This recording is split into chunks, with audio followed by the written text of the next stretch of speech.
The Dentalpreneur Podcast. Okay, doctor, it's time to put down that handpiece. You're listening to the show dedicated to helping dentists get their lives back. It's time to decrease your stress, increase your profitability, and regain your passion. Now introducing your host, Dr. Mark Costas. Hello, everyone, and welcome to another episode of the Dentalpreneur Podcast. I'm your host, Dr. Mark Costas. What is up, my friends? It is a beautiful day in Prescott, Arizona. I can't figure it out, man. I'm trying to get up to the ski slopes, and every day I wake up, it's like 65 degrees with no snow in the forecast at any of the local mountains. So that kind of bums me out. But hey, man, I'm never going to say no to a little bit of sunshine. I'm very, very excited today because I have two very esteemed guests that are joining me on the podcast today, and we're going to be talking about lots of fun things. You guys know him. You love him. Dr. Mike DiTolla is joining us today. He's a 1988 graduate of the University of Pacific School of Dentistry and an AGD fellow who spent 15 years in private practice before serving another 15 years as the director of clinical education at Glidewell Labs, where he led the team that brought Bruxier solid zirconia to market and gained deep insight into crown and bridge dentistry. A nationally recognized educator with more than 1,000 lectures delivered, over 20 million online views. He's held senior clinical leadership roles at Sirona, Aegis Communications, and has earned numerous honors, including the Most Effective Dental Educator Award and Dr. Gordon Christensen's Outstanding Lecture Award. He's currently maintains a private practice in Lodi, California, focused on Invisalign veneers and obstructive sleep apnea. Also joining us today is Traci Stephenson. She's a first-generation Jamaican-American from Hempstead, Long Island, who earned her MBA in marketing from Hofstra at the age of 22 after studying at NYU and abroad in Spain and China, and has since built a successful career in event and field marketing at Henry Schein, where she was promoted to senior manager of event marketing in 2022, and now leads the strategy and execution of the company's flagship Thrive Live conference. Known for her thoughtful, customer-focused approach and strengths in marketing strategy, contract negotiation, and large-scale event planning, Traci brings a collaborative leadership style that helps build strong, connective communities, both professionally and personally. Mike and Traci, welcome to the podcast. How you guys doing? Good. How are you doing? Doing good. I want to trade bios with Traci. I want to have studied in Spain and China, and I want to be great at billiards. I don't know. Traci, I'm learning so much about you. We see each other at Thrive Live every year, but it's always like we're both so busy that we never get a chance to sit down and talk. I need to keep you guessing. Don't worry. There's a lot of That's right. where that came from. Excellent. Oh, my goodness. Thanks for having us on, Mark. Yes. Yeah, I'm so glad to have you both on. I would trade bios with Traci in a heartbeat as well. Mike, we'll start with you, buddy. I've known you for, over a decade now. You've spoken in front of lots of audiences. We've shared the stage together lots of different times. You've been on the podcast before. So many really, really cool things that have happened throughout your career. I've been a fan since I was in dental school. And I would love to hear just kind of outside of the bio, what's new with you these days? Well, I was actually, when you said that I graduated in 1988, I hadn't thought about this in a while. I just did some quick math. That was 37 years ago. That's insane that I've been a dentist for 37 years. Yeah, man. It's just like, oh my God. And that's just basically how I talk to patients now. I'm like, I don't know. I've been a dentist for 37 years. You think you should do a filling? I think it should be a crown. How long you been a dentist? No, I don't. But it's, it is funny how you change and you can't diagnose the same way, like 37 days at a dental school or 3.7 months as you can 37 years later. So you do have to accumulate this knowledge. And one of the more interesting things to me, Mark, is that I really think to be a successful dentist today, one of the toughest things to learn is that we have to unlearn and relearn things constantly. Well, if you want to keep up, and technology is kind of forcing us to do this. So traditionally you had your dental school education and then you kept all of that and then you just kind of added on other things to that. But now we've gotten to the point because of technology where you literally have to unlearn how you did things the old way and relearn them. And it's one of the things I love about young dentists is that they're very willing to do this. It's kind of like how at a young age, it's very easy to learn a second language, and the older you get, the more difficult it gets. And so I think that's part of the thing is trying to be able to let go of what's not working from the past. And maybe it still works, but maybe there's a better, easier, more conservative, more aesthetic way to be able to do it. And I feel like that's one of the challenges. And that's one of the things that at Thrive Live that we try to do is present education and technology so that dentists can hopefully, being away from their practice for a couple of days, being in Las Vegas and relax, this is the time to commit yourself to making a change. So I was basically semi-retired before COVID, Mark. And then when COVID hit, all my lectures, all your lectures stopped. All of our consulting contracts came grinding to a halt. Yeah. And I just happened to be in a cycling accident right before COVID hit. And I tore up my rotator cuff and needed rotator cuff surgery. And I had it a week before everything shut down for COVID. And physical therapy was still open, afterwards. So I rehabbed during COVID, which was perfect timing. But I really kind of fell in love with my orthopedic surgeon. I forgot. I was like, oh, yeah, I miss seeing patients. I miss this. And then I happened to see some software that came out from Align, the Smile Architect, where we can now incorporate into our orthodontic treatment, putting veneers on afterwards. And I've been waiting for this, Mark, for 30 years, a piece of software that would not only help patients visualize what they would look like, but I've always been obsessed with moving teeth prior to preparing them. Mm-hmm. But patients would never say yes to typical orthodontics, conventional orthodontics. And so now we had a way to move teeth. We could turn any prep veneer case into a good looking no prep case, basically, by putting the teeth in exactly where they needed to be to get 0.3 of a millimeter Emax veneers. And that new technology, that software got me so excited that I got back into private practice again. I bought a practice during COVID, moved up to Northern California, where I fell in love with when I was up here in dental school. And now I get to fish as much as I do dentistry. And I feel like it's, all these 37 years have kind of been leading to this. And of course, the other great thing is being able to host meetings. And I've hosted meetings for probably 10 or 12 years now and love hosting, Thrive Live. I hosted one where you interviewed Stanley Bergman, and I got to interview him last year, and we're the only two dentists who have ever interviewed Stanley Bergman. And now that he's retired, we go down in history as the only two people who got to share that honor with him on stage. Such a great guy, really, really fantastic. Very sad not to have him there anymore, but he's leaving it in capable hands. So that's what I've been doing. And my favorite thing to do, I love doing this type of dentistry, but I really love hosting meetings. That's where I just feel so. I can't wait for Thrive Live, Traci, because I really feel like that is where I get to express myself. I get to have fun. There's not a lot of heavy lifting with coming up with lecture content, and it's great. The future of CE is these types of live interactive meetings where you can do hands-on. You can meet people. You can come by, stop by Mark's booth and watch him record a podcast. And then we got some great entertainment options as well. And this is what it takes, I think. A lot of the big state meetings are shrinking and meetings like this are growing. So thanks for letting us talk about it, Mark. Yeah, for sure. For sure. Mike, I would love to hear, it's funny, 37 years. I graduated in 2002. So for me, it's 24 years now. And one of my favorite things to do is speak at dental schools. First and foremost, I wanted to speak at all the dental schools that denied me entrance. So for me, that was 20. So right off the bat, I've spoken at every single dental school that denied me entrance. Wow. But now I go to these dental schools, and the D3s and D4s, they literally look like they're 16 years old. It's crazy. And we still have so many of the same challenges for these new grads, but they have additional challenges with the cost of dental education. The average dental student is over $300,000 in debt now. It's very, very common for some of these private schools to have $100,000+ a year just tuition only. So the cost of entrance has gotten really, really high. What I wanted to talk to you about was, it feels like people like you are a dying breed, where they get into dentistry, they learn their skill set, and then they become advocates for technology and the right way to do dentistry. How did you get into speaking on stages in the first place? Because that's a big jump from clinical dentistry to being a key opinion leader, I guess we could call you.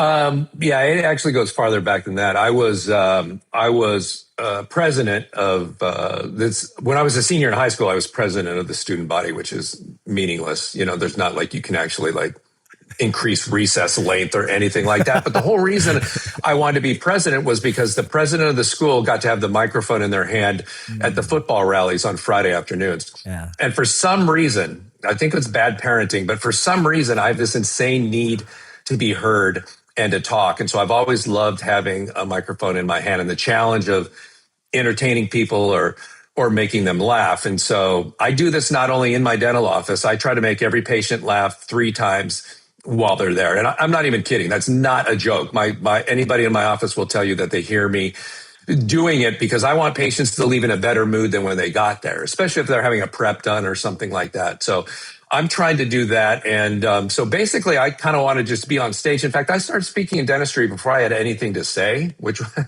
wasn't a great move. I was just like up there, like doing stuff. And it really wasn't until I got the Glidewell that things began to come into focus for me. Yeah. Because what I learned very quickly, once I was at Glidewell, we had 2 very expensive TV cameras pointing down at me, filming all the dentistry that I did. Yeah. And my doubts that I had about my own skill levels as a dentist were really rose right to the surface. And it was very clear that I was a pretty mediocre dentist. In fact, I would actually call myself like a slightly below average dentist with the kind of results I was getting. And so I was forced to get better because we were filming this and I wanted to be on camera and I wanted to be involved with dental education. And I got to see the behind the scenes at Glidewell. I got to have 10 sets of crowns made for me on teeth 7 through 10 on a patient out of all these different materials, try them all in, see which ones look better. I loved all that, but my preps and impressions weren't that great. So it was a personal crisis that I had where I had a metaphorical gun to my head, having to learn how to get better at dentistry. And I had the time to do it because I wasn't running around between 30 patients. I would just have 2 to 3 patients a day there at Glidewell and had the time to investigate all these different prep methods and came up with this reverse preparation technique, which to your point, Loma Linda was so nice. For 10 years, they let me come and talk to the D3s and literally let me stand in front of them and say, they're teaching you the wrong way to prep crowns. They're teaching you a way to prep crowns that works really good if you're in the top 10% of the class. But if you're in the rest of that 90% of the class, it's a difficult way to do it. The way I'm going to show you, I think, is a lot easier. And I know this is true because my below average hands can get above average results with this. So I used to pray. I went to Catholic school for 12 years. So I would pray every night, God, please, tomorrow may I wake up with skill in my hands because I am, after all, working on your children, God. And God just flat out said, no.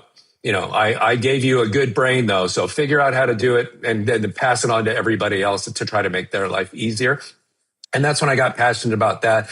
I'm very passionate about getting rid of the 2 weeks that we do from prep until seat for crowns. You know, I love same day crowns. We do most of our crowns that way. But if you can't do that, doing it in 3 days for a single unit crown is still much better than waiting 2 weeks. And I'm very passionate about now. My latest thing is you want to be a great restorative dentist, you have to be able to move teeth prior to preparation. So yeah. I think just this need of mine to want to have a microphone in my hand and to talk to people and entertain people. It's literally the only God-given skill that I've identified that I have is public speaking. So it feels like the right thing to do it and be able to share it. And so it just took me a while to figure out what I wanted to talk about. And once that came together at Glidewell, then the path was relatively straightforward. Yeah.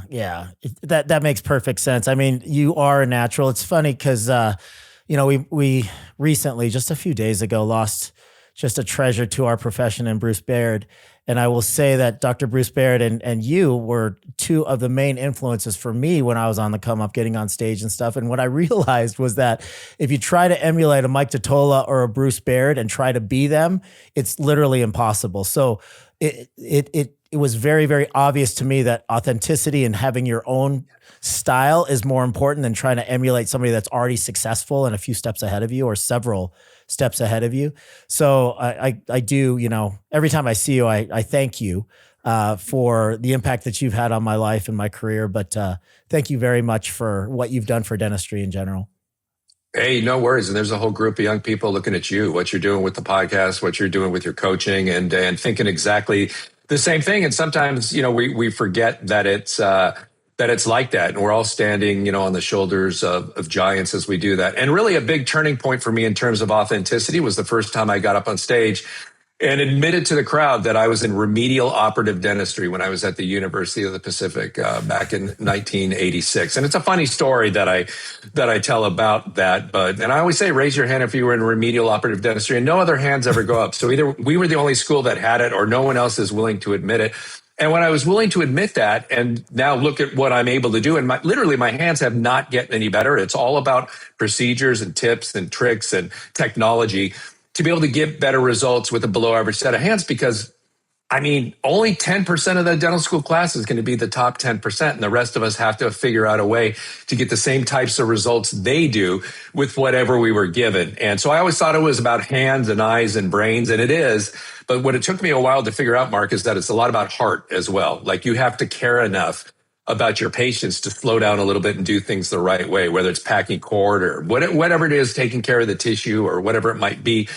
That is involved too. It takes heart and compassion and empathy to do it well, even to get the great kind of clinical results that we do. But once I started being authentic on stage and telling the truth that I was a remedial operative, everything seemed to click, and it seemed to create like an instant connection with the audience. For sure. I can't think of a more deliberate and effective way to connect with the audience. And that's what Bruce was so good at. That's what you are so good at. Steve Rasner's really good at that. Mm-hmm. I always lead with, hey, y'all are smarter than me. It took me 21 tries to get into dental school, 3 years. And when you lower the guard and people are able to see you as a human being and not somebody that's elevated on the stage in front of 1,000 people talking, the message just comes off just so much more natural and clear, and people open up their hearts and their minds to what you have to say. So thanks, man. I really appreciate you. Yeah. And I don't know if Traci saw it, but a couple of years ago at Thrive Live, I was talking about how Schein had got me this incredible room for being the host. It was probably a nicer room than most of you attendees have, but that's fine, because after all, I'm the host and you're just attendees. And I was talking about how my room had a water bottle refilling station in it. And because then I was showing how like the Fiji bottles were like $18 at the mini bar, and this is ridiculous. It was actually $2 more than like a shot of whiskey, which made no sense. Okay, granted, it was bigger, but I said I actually have a water bottle refilling station in my room. I doubt you guys have this, so let me show it to you if you don't have one. And I went over to the bidet in my room. So my room had a bidet, Mark. And I filled up the water bottle straight from the bidet. And now I tried to shoot this a bunch of different ways where it would cut away and then I would drink from a regular bottle, but then it all looked fake. And finally I was just like, damn it, I'm selling out for Thrive Live. So I fill it up from the bidet, and you just watch me take and go right to my mouth and drink it. And there was people screamed in the audience, like women almost passed out. Everybody was so disgusted that I did this. And, but again, it's just like humbling yourself. Yeah, I'll drink out of a bidet for a laugh. That's right. That's how much I want Henry Schein to succeed at this meeting. It was that and the norovirus. Those two stay with me. Those two. Oh, and the norovirus. Yeah, talking about when I had norovirus, when I was projectile vomiting and explosive diarrhea simultaneously. And a couple people didn't want me to do that, Traci. They were like, I don't know if you should do it. I'm like, I don't have to do it then. But I've told this to dental crowds, and people like it. They go, I don't know. And then somebody said, oh, go ahead and do it. So I did it, and then two of the Schein, two of the Schein execs, two of the high up Schein execs came up later and said, "Oh man, that norovirus stuff was amazing. Glad you did that." About it. People related. Really? They understood. Funny. They appreciated you bringing awareness. Oh, that's good. Yeah, that's what I'm trying to do. I want to start a wristband. What is it? A brown wristband, Traci? I don't even know what the color would be for norovirus. Oh my god, that's amazing. Oh, what a great segue into getting into Traci's story. Yeah, exactly. Thank you. Traci, thank you so much for being here. I appreciate you. You coming in and talking about kind of yourself and a little bit about Thrive Live. I will say that I've been at every Thrive Live except for the first one. So second up until recently, and I've seen the improvements that have happened and how well these events are put on. And I own a live event company, so I recognize and I see every tiny little thing that you guys do to make this a really, really good conference and a good user experience. And that's not easy to do. If anybody thinks that it looks easy to put on a live conference, I liken it to hosting like 3 weddings simultaneously, because you have all of the speakers. You guys have over 100 speakers, and they're speakers, as you know, Mike, are sometimes a little bit of prima donna-ish. Most of them wanted a bidet. Um, and they're not easy to deal with. And then you have all of the travel and all of the vendors and all of the layout and negotiating price and making sure that the food lines move along smoothly, all of that stuff. I'm very, very well aware of how difficult it is to put that on. So I take my hat off to you for putting on a very, very good conference. Tell me a little bit about your background and how you got with Schein in the first place. Yeah, I started with Henry Schein about 7 years ago, more so just in a general marketing position. Mhm. But I had a background in events. I used to work at Nielsen, and they had a expositions division at the time that had about 60 trade shows, different things. We had a pizza expo, and we had kitchen and bath, and we had imprinted sportswear, a lot of different verticals. So it was interesting to kind of see, what I really enjoyed is working behind the scenes and then feeling like I'm in the computer, like I'm a sim when it's actually going on Yeah. and seeing how things actually, happen. So I love that duality. And I was happy when the opportunity arose at Henry Schein to be able to get more into the event side of things. And then, of course, with Thrive Live, that was really cool, right? Because I was used to being an exhibitor at someone else's show or something like that. And at Thrive Live, we really have the autonomy to do what we want. We can be as creative as we want to be. We can, talk about norovirus and whatever else, to make things more holistic and more exciting. And we're not really limited by other people's rules. So that's what I really enjoy. And, every year with Thrive Live, we get more creative and we can try new things and see what works, see what doesn't work. We have a great team that we've built. So it's exciting. It's exciting to be able to do what you're passionate about and really see how that comes through and how other people enjoy it. Yeah, for sure, for sure. So Mike alluded to the fact that the state and regional meetings are shrinking significantly. We saw that happen all at once right after COVID, during COVID, and right after COVID, when people started opening the doors back up, and some of these state and regional meetings were shocked at the amount of diminishment of their audiences, and that's continued on. The big guys have really shrunk in size, and some of the larger private events are starting to grow and get more notoriety. If you could paint a picture for a user experience, maybe you can kind of talk to my audience about what they could expect at a Thrive. I know that you guys have over 100 speakers. You have you have several breakouts, between 10 and 12 sessions happening simultaneously throughout the breakout periods. What types of topics could they expect to find? What kind of continuing education could they expect to find? What type of entertainment, et cetera?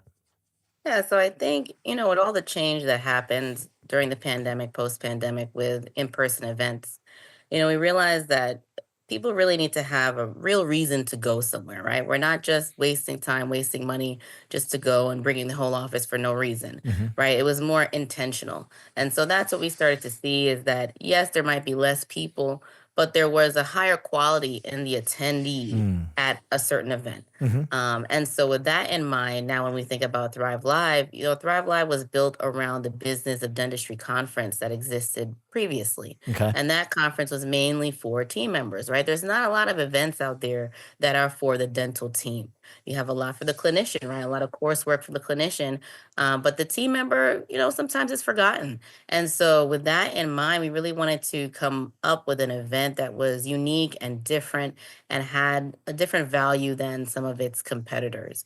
And so with Thrive Live, that's one of the biggest differences, Okay. right? Is that there's something for the whole team. So we see offices of 20 people, 40 people that register and come, and we really try to play into that team retreat feeling, right? Mm. This is something to look forward to, something annual, and everyone can learn from this and bring something back home from it. Mhm. So, like you said, 100 courses and all that, but there's a lot for hygienists, dental assistant, office manager, and also the clinician. We cover, team development is a big topic in a lot of those courses, but of course, we have things outside of the clinical and technology side of dentistry. Mhm. So we have, marketing, the business side. We have a lot about the software. And this year we're having a lot of computer labs with Henry Schein One to really dive into some things on that side. So we every year we have a post-event survey, right? What could we do better? What topics would you be interested in? And we work closely, right, with Dr. Gary Severance, and he helps to curate great topics and great content to keep engaging new people and the people that continue to come. We've had a lot of repeat attendees, and we hope to continue that in the future. Awesome. Hey, Mike, what is it specifically that you're doing? You're hosting the general session, and what does that look like? What is the general session versus the breakouts as far as time allotment? I haven't seen the finalized schedule yet, but typically we have a couple people who do like a 45-minute program on stage. We've tried like a TED Talk format as well, and then we usually have one celebrity who comes on stage, a celebrity speaker who comes on stage. It could be anywhere from somebody talking about team building to was Burnout. last year was that Tony Hawk last year? Yeah, he talked about burnout. That was really good. Mm-hmm.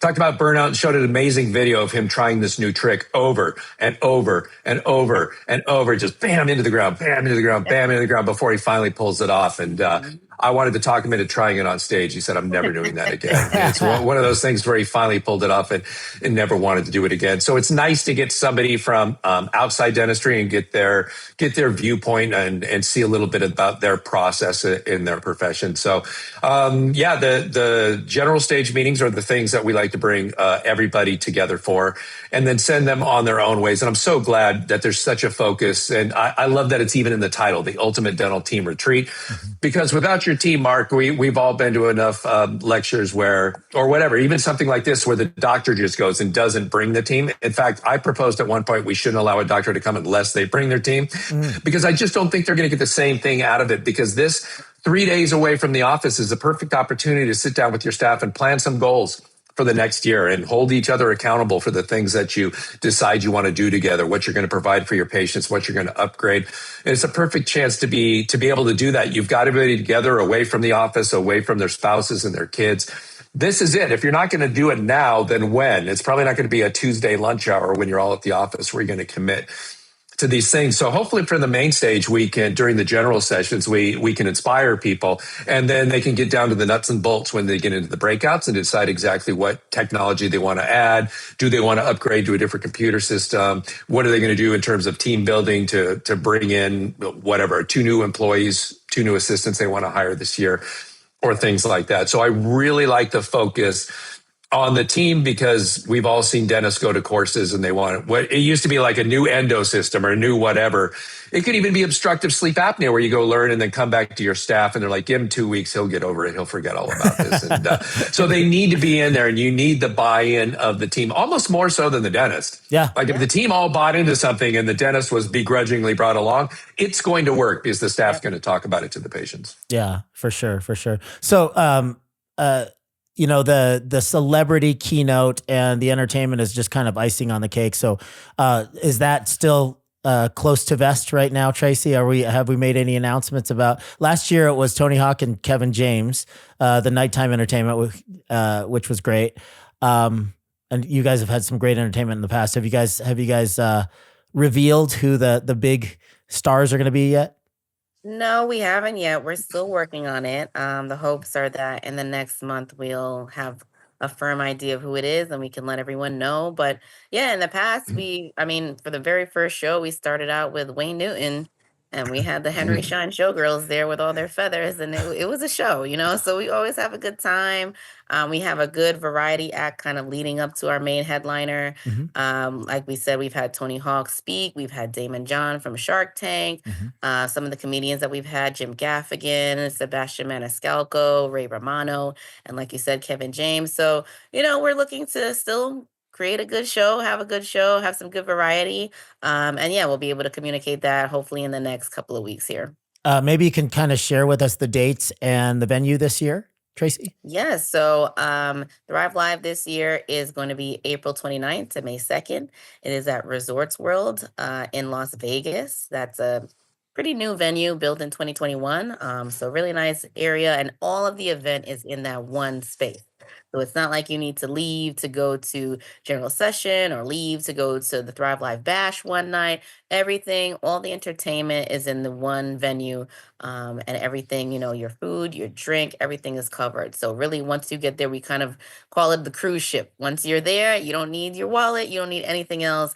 You can get your up to 15 CE and have a great time with all the entertainment and all your peers. Awesome. And by the way, ahead, Tracy, one of the neat things about that hotel is that there's several hotels within the resort itself. And so before I interviewed Stanley on stage last year, they had me go up to his room because I wanted to make a couple of jokes, and they wanted me to clear the jokes with him beforehand. And so they led me to Stanley's room, and that's how I found out there was multiple hotels within the resort, because I was on the Hilton. I was on the Hilton side, and then as I got walked over, I'm like, oh, this feels like it's getting nicer and nicer. And by the time I got to his room, I was like, oh, Stanley, how'd you ended up in my room? There must have been a mix-up. How did this happen? I'm putting my request in now, Tracy, to be over there on the Crockford side. Crockford, yes. Yeah. I will forward that along. But see, it's perfect that you have that background. You can see the two towers right there. And it's you can choose from either one, the Hilton. That's right.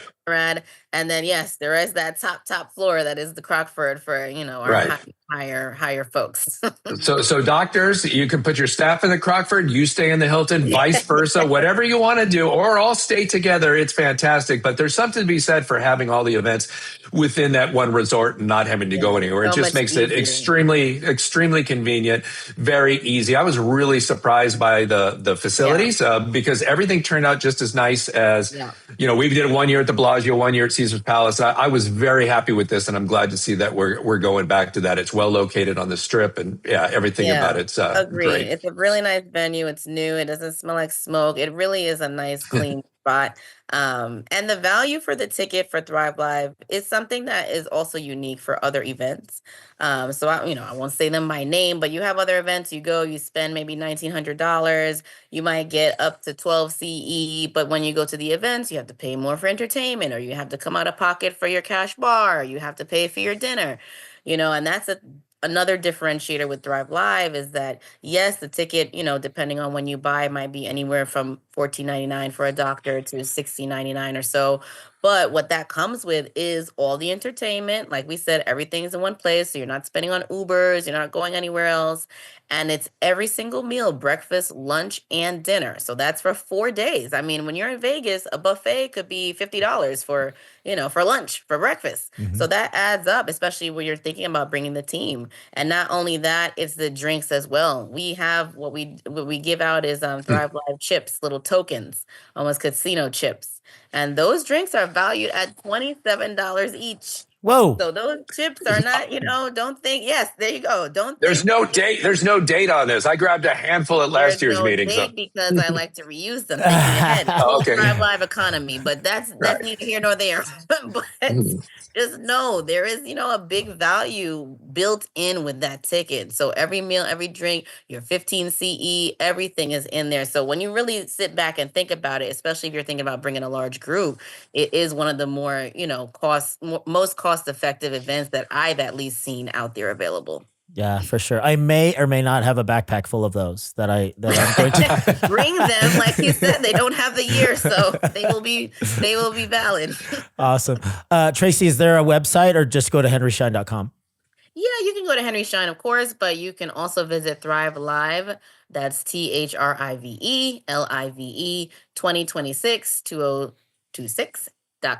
and you'll be able to see everything there. Actually, right now we have our course catalog that is available. So it's just a PDF. You can click on it and flick through all the courses. You can see the description, how much CE they are, who's speaking, and really build it in your head, because enrollment opens in the next few weeks.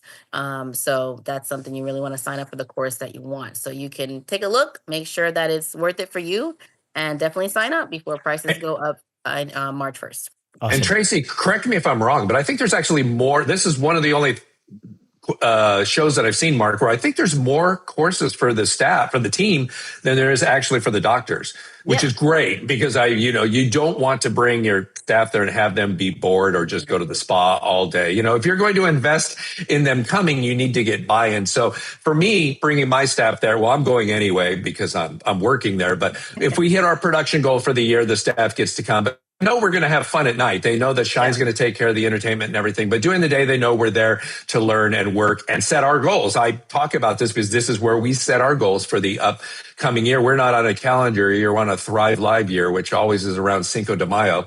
And that's where we get this started for the next year and set out our goals. And we achieve those, and the whole staff gets to come and maybe bring their spouses. It just depends how much fun they want to have or not have to the meeting. So yeah, it's great. Yeah. And what's cool is that, also, unlike other events, there's no track, right? So when you sign up for Thrive Live, you register as a doctor or a team member. It's not like you're stuck in this track with only certain courses you can take. You can select from any of the ones that are available. So, if you have a big group, maybe somebody takes one course and somebody takes another course, and then you can kind of transfer that knowledge after the fact. And yes, we have a lot of fun at night, but we have a lot of fun during the day, right? We have the exhibit hall, over 50 manufacturers there. And I make sure we have a lot of fun activities in between all those manufacturers. So we had a caricature artist there the other time, which is pretty cool. We had pickleball, we have a wellness zone, morning yoga. So there's a lot to do. There's a lot of ways to really bond with your team, but also, learn and really make it worthwhile for everybody that attends. Awesome. Well, Mike, Traci, thank you guys so much for sharing your stories and being on the podcast. Everybody look out for, those advanced tickets before March 1st is the best time. You could talk to your FSC, your Schein FSC as well about getting tickets. But I can't wait to see you guys in just a couple months. Yeah, thanks for having us, Mark. Look forward to seeing you out there as well. And anybody who's thinking about coming, I'd encourage you to sign up and come watch me drink from a toilet, or who knows what I'm going to drink from this year. You never know. Maybe we'll let Traci pick. She sounds like she's got some good ideas. It's going to be quite the show regardless. So definitely make sure you come and see it first. Yes, that's right. Sure, for sure. You guys are the best. All right, ladies and gentlemen, Dr. Mike DiTolla and Traci Stephenson. Take care, guys.